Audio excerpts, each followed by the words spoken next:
Hey everybody, welcome back. My name is Abby. I'm with Fitness is Medicine.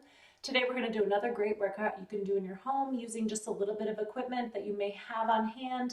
I'm going to use a set of dumbbells here and a kettlebell and a water jug. It's only about partially full.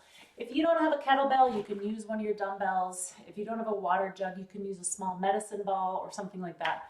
But I'm trying to make these easy to do in your home without a lot of equipment. So make sure you come into these workouts warmed up and ready to go. Do 5 or 10 minutes of cardio, walking around the block, walking on your cardio equipment or your treadmill or your recumbent bike, things like that. If you don't have any of that, walk around the block, walk up and down your stairs, something to just get your heart rate up a little bit and get your muscles warmed up. Okay, we're going to start on the floor today with what is called a renegade row. You can call it a plank row, you can call it there's a few different names you can call it. But what we're going to do is use two dumbbells, one for each hand, and we're going to do a plank and then row at the same time. Now, there are a couple different ways we can do this. We don't have to do the full plank. That's really the most challenging here. Your goal in this is to be able to do this pain-free and with a very stable body. So you're going to row, but I don't want you twisting your whole body in order to make it happen. So start maybe on your hands and knees like this, and we're going to row. So we're rowing against gravity, thinking about driving your elbow up towards the ceiling. If that feels okay and you're able to do it with a good flat back and in a pain-free range of motion, then we could bring your knees back a little bit and do a modified plank row. You may need to spread your knees out a little bit. If you can do this with a full plank, go ahead and do that. I'm going to give each modification here. Now, if you are willing to try it, and if all of these have been pain-free and you're able to do them with a nice stable torso, you really focus on keeping your core nice and tight, then you can bring it up to those toes, driving your elbow towards the ceiling. Let's do one more on each side. All right, good. So there's a lot of stabilization going on there in the shoulders and in your upper back. We're really focusing on driving your elbow towards the ceiling. Start on your hands and knees. Work your knees back if you're able, and then if you're able and you are feeling really confident, go up on your toes and try that full plank. Okay, now we're going to grab a kettlebell, or you can use one of those dumbbells we were just using. Remember to stand up slowly if you are experiencing any lightheadedness going from floor to standing. So I have my kettlebell here, and we're going to do squats with a side rock. So I'll show you what I mean. Get your feet nice and wide. You're going to sit your hips back. Keep your core tight. Weight goes in your heels. We're going to squat down to the middle, rock up to one side. So it's a little bit of a push off. We're going to try 10 each way. So this is 3, just dropping it between your feet. 4, 5, keeping your shoulders back, your head forward, your chest tall. You can always limit this range of motion, so you can do it more here. Your key is sitting your hips back, putting your weight in your heels.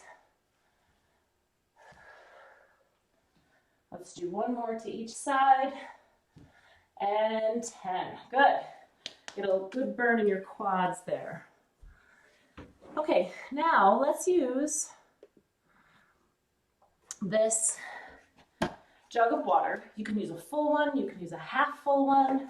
I like to use things around the house in order to accomplish a workout. If you don't have this, you can use a medicine ball. I have a small one here that would work.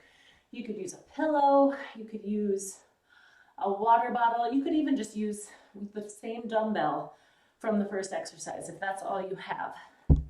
But a gallon jug is pretty accessible and very cheap. After you've used a milk jug or whatever, rinse it out, fill it up with water. Okay, so we're gonna do some diagonal chops. So get as good a grip as you can on that jug of water.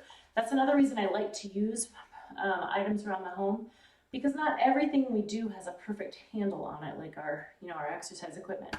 So if you're using a jug of some sort, you're having to use a different grip, and it's really good for working on your hand strength and your grip strength.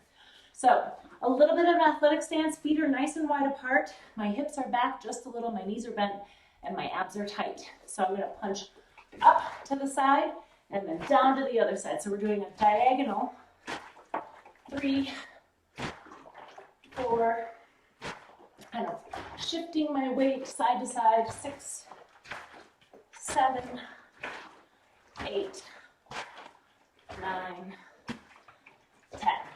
Good. Now we're going to switch sides. And I'm going to switch my grip too, just to kind of make both of my hands work equally here.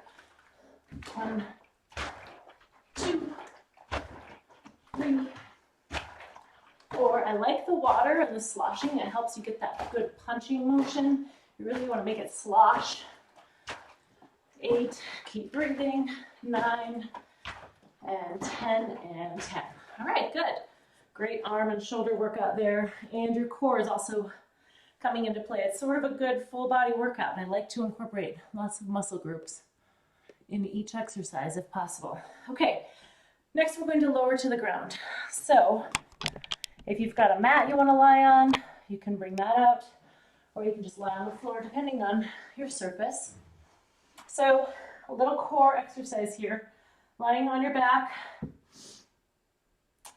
I want you to think about flattening your back to the ground, and we're going to lift your knees up towards your nose and then slowly set them back down.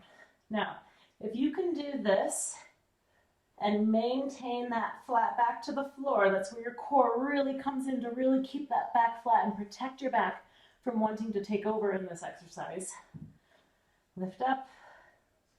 If you can do that and maintain your flat back, try not setting your feet down. Just to there. Keep your knees bent. 6. Keep your hands beside your hips here. Nice and slowly. 7. 8. Keep that flat back. 9. And 10. Now, if you feel that that is not very challenging and you want to up it a little, you can straighten out your legs a little, but that's definitely going to increase the lever and increase the difficulty, also making it difficult to keep your back flat. So if you would like to level up, you can straighten out your legs a little more here, but really focus on keeping your back flat as you go down. Conversely, if you're having trouble with your back here, make sure your knees are as bent as they can be. Just set them down in between. So pick them up and then set them down. Hi, Baloo. Baloo came to help. Hi. Okay, now we're going to stay on your back for the next exercise. Sit, sit.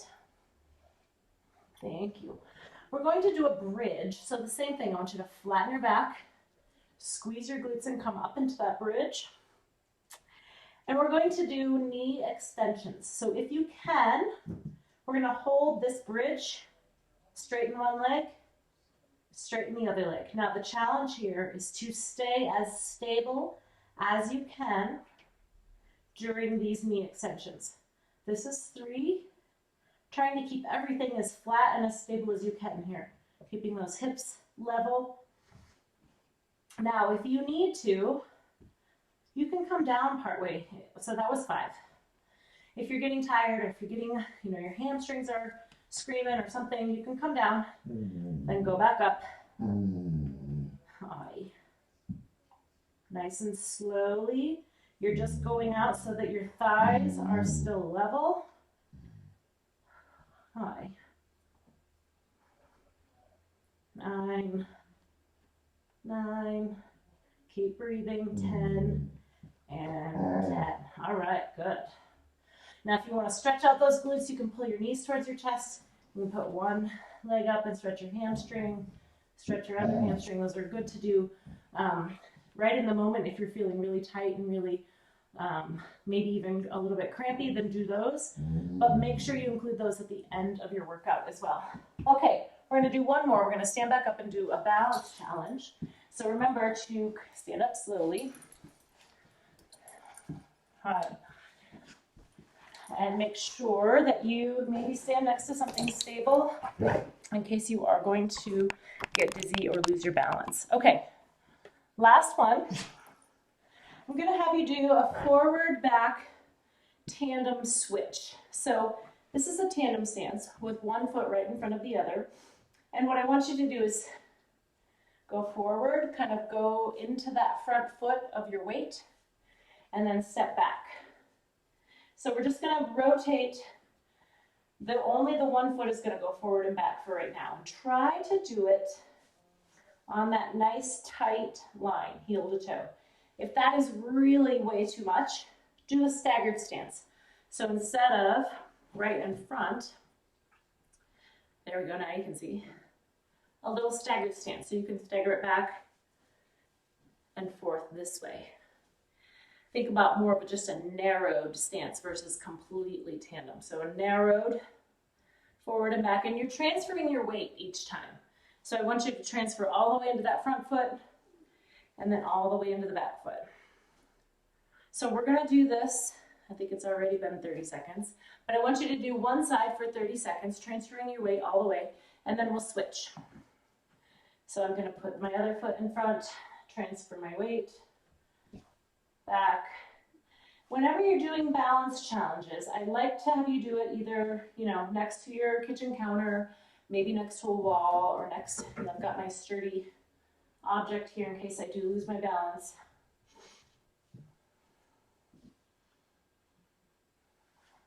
If this doesn't feel very challenging to you, you could use a balance pad. You could use balance discs. You could use pillows, like throw pillows, just put like 2 or 3 in a row here, and then you can transfer back and forth that way. You could look around the room while you're doing it. That adds a little more challenge as well, just changing your gaze. Because when you are needing more stability, it's good to find a focal point and focus on that. But if you need more challenge, turn your head. Change your gaze, look up, look down, and you will find that that automatically makes it more of a challenge. So especially if you're doing those extra challenges, make sure you're next to something sturdy. You can easily do that next to a kitchen counter. So if my support is here, I can look around and still have that support. Okay, great. So if you want to add more challenge, go ahead and do 5 minutes of cardio, then repeat through these. 5 more minutes of cardio after that, and then repeat through one more time. So you'll repeat through them 3 times with cardio in between each. Or if you really only have it in you to do one set, at least know that you've done one set of good upper body, lower body, core, balance training, and then maybe try a little bit more next time. Okay, thank you everybody. We'll see you next time, and keep moving.